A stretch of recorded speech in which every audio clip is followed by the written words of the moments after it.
เอออ้าวนี่พอดีเฮาจะแจกขนมให้เด็กๆเอาละบางทีก็บุกครบบุกพ่อแล้วบัดนี้เอาพอได้ปันส่วนแต่แหละจุยเลยโอ้จะอิดแก่เหรอมาแต่เก็บมักแตงโอ้ทักทายสบายดีทุกคนสบายดีอีกรอบหนึ่งตอนนี้ผมยังอยู่เมืองเซโปนได้ชนบทเขตเมืองเซโปนแขวงสวรรณเขตคือเก่ามาเบิ่งวิถีชีวิตสาวเล่าวชนเผ่าบรูเขตนี่นะยามนี่ก็เป็นยามที่เที่ยงชาวบ้านบางคนก็กลับมาแต่ให้ชาวบ้านบางคนก็ยังบ่ทันมาเลยแล้วก็สิเป็นบรรยากาศฮ้อนเดี๋ยวเราสิพาเลาะบ้านเลาะเฮือนกับเจ้าเลาะชนบทกับเจ้าเนาะเย้ยทักทายเลยอันนี้นะน้องมาเพิ่นก็ทักทายแท้ไว้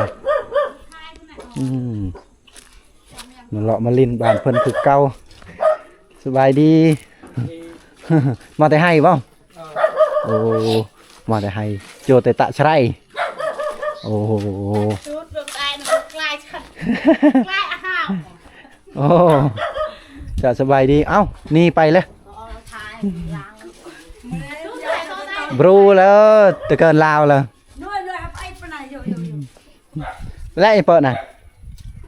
แล้วไอ้เนี่ยเจอสิไปเลยนี่คนอายเนี่ยกูมูดไหนมาขโมยอะไรปลาแหลมลามมาจุฬาอันนู้น ไหนกูมูดไหนคืออายแท้อายว่าถ้าเป็นกลางคืนนี่บ่อายเนาะ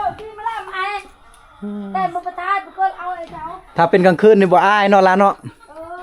แต่เป็นกลางเว้นนี่เพิ่นอายเอ็นเจ้าตะเมียงอ๋อ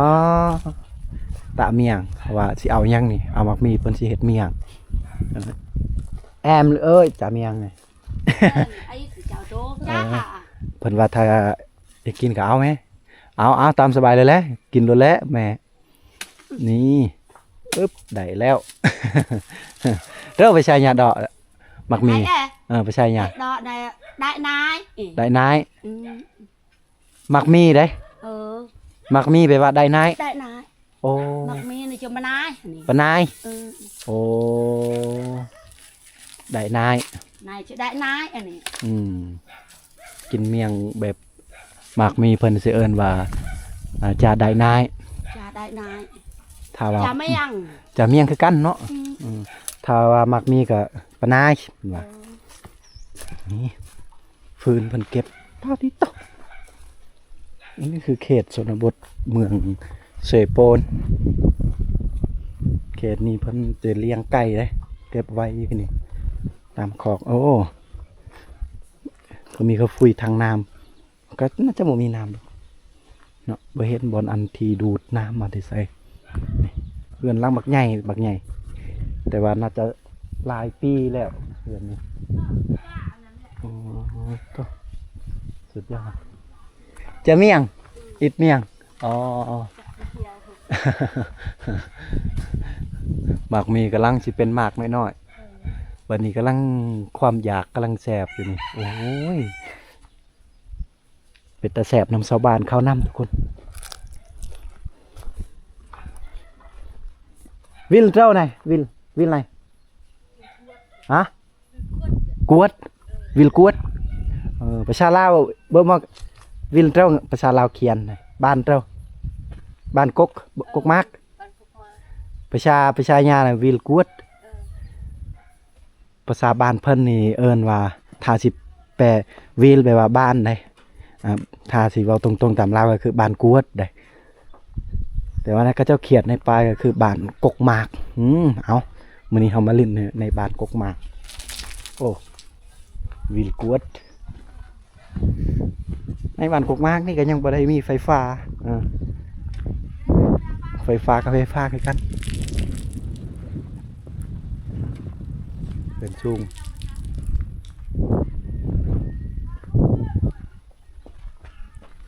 เส้นทางนี้ไปออกได้ทางยังเกาะโลโก้ยังบูฮู้กันเนาะบอโนดเพิ่นหู้เพิ่นพาคมเลาะเขตนี้ เฮาเลาะหลายๆบ้านทุกคนเส้นทางตัวนี้ หรือว่าย้อนเฮาบ่เห็นบ่แต่ว่ารถเฮาก็บ่ได้เป็นหยังได้เลาะตั้งแต่พูนเลาะลายลากอยู่ก็บ่เห็นบ่อนซ่อมแปลงโอ้หากเห็นอยู่บ้านเพิ่นนี่โอ้โหสมเสยเพิ่นมีหานซ่อมแปลงเครื่องอะไรรถยางนอกยางในพอได้แก้ไขนี่สุดยอดเอานี่สร้างเองอยู่ในบ้านเพิ่นนี่เนาะเอาเจ้าคักสุดยอดอยู่ก็เจ้ามาแต่ทางให้บ่นี่เนาะบรรยากาศวิถีชีวิตชาวบ้านคนนี่มาแต่ทางให้อยู่มันส่วนแต่แหละจุยเลยโอ้จะอิดแก่เหรอมาแต่เก็บมักแตงโอ้อันไหนละมักแตงไงไหนอ๋อเราทำมาแต่ใส่เพิ่นว่ามาแต่เก็บมักแตงเพิ่นขายได้เพิ่นว่าซื้อซอยแน่เขายังบ่ทันได้ตอบเพิ่นนี่แก้ภาษาใบมักแตงเลยนี่มาแตกต่างกันกับภาษากระโดได้เอาวิธีชีวิตชาวบ้านเขาคือทำอิฐว่าก็เจ้ามาแต่ทางให้บ่แม่นก็เจ้ามาแต่เก็บหมักแตงโอ้ยเด็กๆอยู่พุ่นเต็มเลยเนาะเด็กหน่อยแต่เฮาบ่กล้าไปยันมีเด็กหน่อยที่เปลือยกายบ่แบบบ่ใส่ทรงบ่ใส่เสื้อประมาณนี้ทางหน้าพุ่นก็ยังไปได้ยังมีหลายบ้านเริ่มอยากฮ้อนขึ้นเลยบรรยากาศแต่ว่าตอนเช้านี่เย็นอยู่นี่หนาวเนาะผู้บ้านเพิ่นก็จะเป็นผู้แบบนี้ผู้เต็มแต่หน้าผาเต็มแต่หินใหญ่ๆนี่นะอันนี้จะเป็นหินได้คนเลยอ้อมหอบสิก็คือบ้านคมเผาคาโดเลยบ้านคมไปทางพุ่นกับเฮาจะได้เห็นนะภูแบบที่มีต้นไม้ใหญ่ๆแล้วก็แบบโฮมๆแบบเย็นๆหลายกว่านี่แต่ว่าเขตนี้จะเป็นภูแบบเป็นหน้าผาจะเป็นมีแต่หินดานหินเนาะก็จะอยู่ไหนเห็นกินเพื่อนจะเพื่อนสูงส่วนไม้ก็เป็นหลังใหญ่และเพื่อนสูงสังเกตแต่ว่าการเห็ดเสาเฮือนก็อยากคายคือกันกับทางเมืองสมวยทางแปลงสารวันนี่ทุกคนสังเกตเห็นเนาะคือการเมื่อวิถีชีวิตชาวบ้านเฮาแต่ละบอนชนเผ่าบรูชนเผ่ากระโดชนเผ่าปะโกะชนเผ่าตะโอ้ยชนเผ่าตรีมีอย่างอันนี้ก็เจ้าเฮือนนี่คล้ายๆคือกันเปิดเลยเนาะเสาเฮือนนี่ก็คือกันก็เจ้าบริยูเฮือนได้ยามนี้ยามทางสวนทางให้บอกกับพุ่นแหละอยู่สวนอยู่หน้าพุ่นแหละอยู่ให้พุ่นแหละบางคนก็ไปเก็บหมักแตงที่เฮาเห็นโอ้คักอยู่มีน้ำตัวนี้แล้วก็มีน้ำห้วยนะทางลุ่มเป็นมีน้ำห้วยคักหรือว่ายานว่าก็เจ้าขุดนำสร้างไว้แล้วก็สิมีน้ำบาดาลนี่เจาะไว้อาจเป็นไปได้ห้วยตัวนี้มันบ่มาตรฐานมันก็สีแห้งเนาะถ้ามันบ่แห้งก็เจ้าก็น่าจะใส่อยู่พุ่นถ้าว่าครอบครัวที่มันไกลไปทางพูนก็น่าจะลงไปเอาน้ำห้วยบ่ได้ก็จำเป็นต้องได้ขุดเอาน้ำสางบันสวน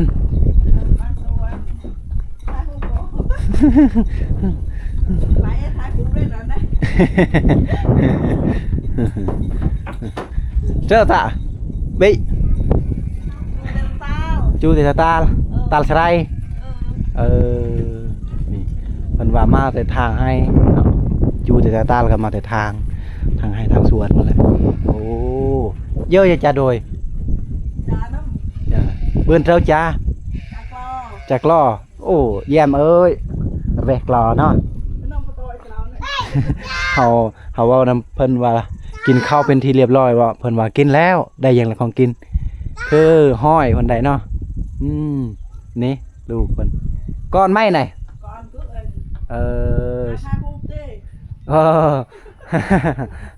ลูกเพิ่นว่าอยากเข้ากองน้ำเพิ่นว่านี่อุ้ยระวังตกได้ล่ะ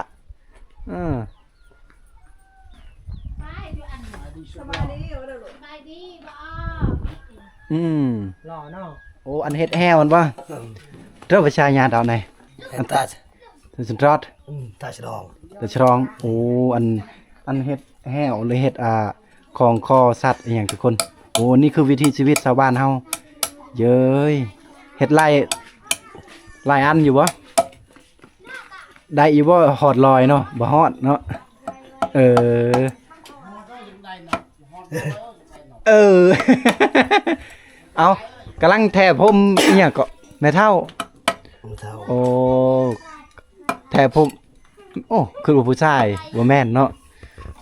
เอ้ยเด็กน้อยตะแพงแท้เด้หน้าไอ้จ้าขนมก็ไว้ขนมหน่อยจ้ากินบ่ขนมกินเอ้ยเนาะพอดีเฮามีขนมแล้วก็เห็นเด็กน้อยหลายคนมาคนละ2ก้อนจักพอจักบ่เลยเนาะเอาล่ะได้เมื่อแขกคนเอาให้เครื่องของได้ขอบใจก่อนแม่นบ่เอาขอบใจเลยประชาญามันเนี่ยได้ขอบใจประชาพวกเจ้ากำเอิญบ่อ้าวนี่พอดีเฮาจะแจกขนมให้เด็กๆเอาล่ะบางทีก็บุกครบบุกพ่อแล้วบัดนี้เอาพอได้อีกยังเอาเจ้าบ่ยังอยู่เจ้าอีกเอา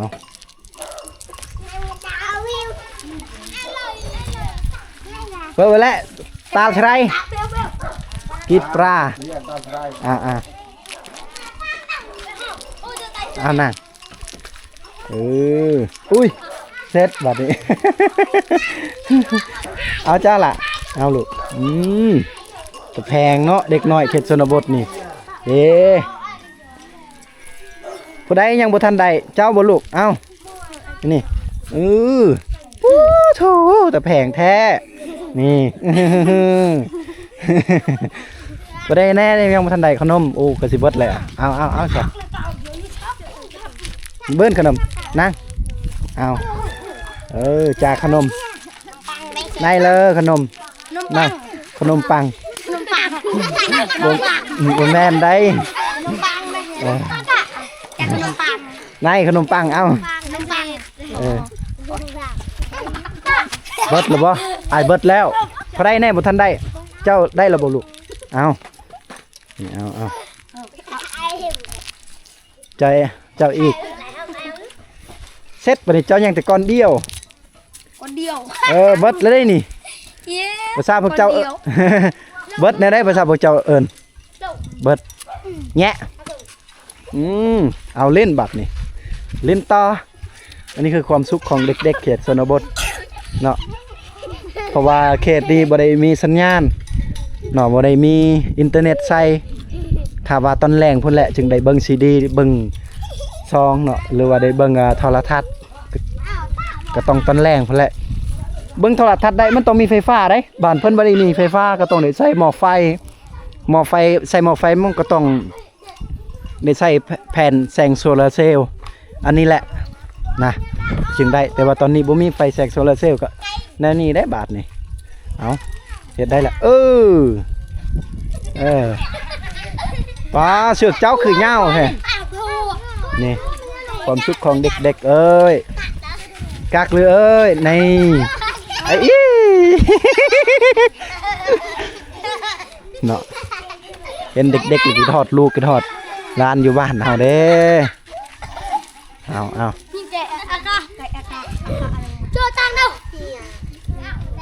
าเปิดยวงไว้เนอะโอ้ลิ้นจันคานวะนี่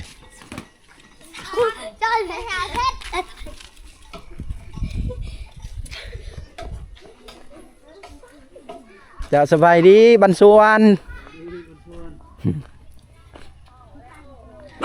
โอ้กำลังสิไปให้วะนี่คือเห็นผ้าอยู่กำลังสิกรีดผ้าหรือว่ากรีดแล้วแหละยังโอ้กรีดผ้าได้ทางนี่บ้านเฮาภาษาบ้านเฮากรีดเรียโอ้กรีดเรียแปลว่าหลับผ้าหรือว่าฝนผ้าโอ้ยเด็กๆนี่พอดีเอาขนมเฮาเบิดแล้วเอาแล้วบาดนี่เด็กๆข้างในนี่โอ้อยากมีความสุขแท้กินข้าวหมดเลยวะโอ้อันนี้ลูกอ้ายปะลูกเจ้าโอ้โหจะคนเลยลูกล้าน2 คนเลยเนาะมีขึ้นเทิงแน่จักหน่อย ขึ้นลิ้นได้บ่นี่เอาบ่เป็นหยังเพิ่นว่าได้อ๋อเพิ่นก็มีร้านขายเครื่องสะดวกซื้ออยู่นี่ได้เนาะพอได้ขายขนมก็พอได้ลูกเอาตัวรอดให้ลูกเนาะเพื่อลูกจะบุกคอของผู้อื่นเอาสุดยอดนี่ลูก2คนเลยเป็นแต่แพงแท้เย้ยขอบอกขอบใจหลายๆโอ้ยโยว้าวโชอันนี้เป็นบอลนั่งลินของเพิ่นทุกคนเลยคือว้าวแหละบ้านเพิ่นกะมุ้ยไฟฟ้าก็ใส่เอาในนี่ไฟแสงโซลาร์เซลล์นี่คักสุดยอดอยู่นี่ทางทีมงานซุมเฮาอันนี้คือบรรยากาศมุมสูงเนี่ยจักหน่อยเด้อประมาณนี้ทุกคนเอาทุกคนก็ต้องขอบใจทุกคนหลายๆที่ได้รับได้ชมได้เบิ่งได้เห็นในคลิปนี้เนาะ2คมเผากระโดนะกะไปมื้อนี้ก็มีหลายซองอยู่มี2คุยคนมักเลาะบานโนดพาเลาะกะได้เลาะได้ลิ้นในเฮือนชานบ้านแฟนในบ้านกกมาก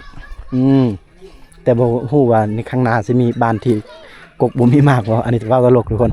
เฮาก็ได้เห็นวิถีชีวิตชาวบ้าน